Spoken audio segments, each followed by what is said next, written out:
შეთანხმებული ინტერვიუ ცენტრალური საარჩევნო კომისიის თავმჯდომარესთან დასაწყისში თავაზიანად და მშვიდად დაიწყო. ანციო აქეთ კითხვა შეეყო. მეც მეკითხე ძალიან ცივა და არ ვიყენებთ ამ ფლიგელს. შემოვიდეთ აქეთ. უხერხულია სტუდენტი.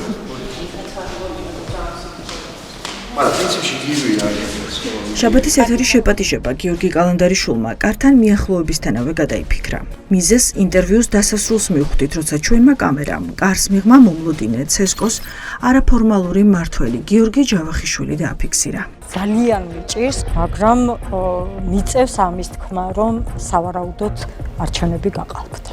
ვხაროთ სწავლების მონიტორინგის, არც ერთი თანამშრომელი არ ვიყავით არჩევნების დღეს არც ერთ უბანზე. უბრალოდ არ გაგვიშვეს, მიზეზი არავინ არ გითხრა. ჩვენ გვინდოდა ამ აპარატების ესე რომ ვთქვათ შესწავლა, ჩვენი ჯგუფის წევრებმა მოვითხოვეთ, თუმცა წვდომა არ მოგწეს. იქ რეკლამები გადიოდა ტელევიზიით, რომ სიამაყით თან, რომ არც ერთი ვერიფიკაციის აპარატი არ იყო დაკავშირებული ინტერნეტთან. სწორედ ეს მიჩნდა კითხვას. თუ ინტერნეტთან არ არის დაკავშირებული და ბაზებიდან არ მოაქვს საარჩევნო სიები, მაშინ რა იწერება ამ ვერიფიკაციის აპარატებში? რა ჩაიწერება ღმერთმა უწყის?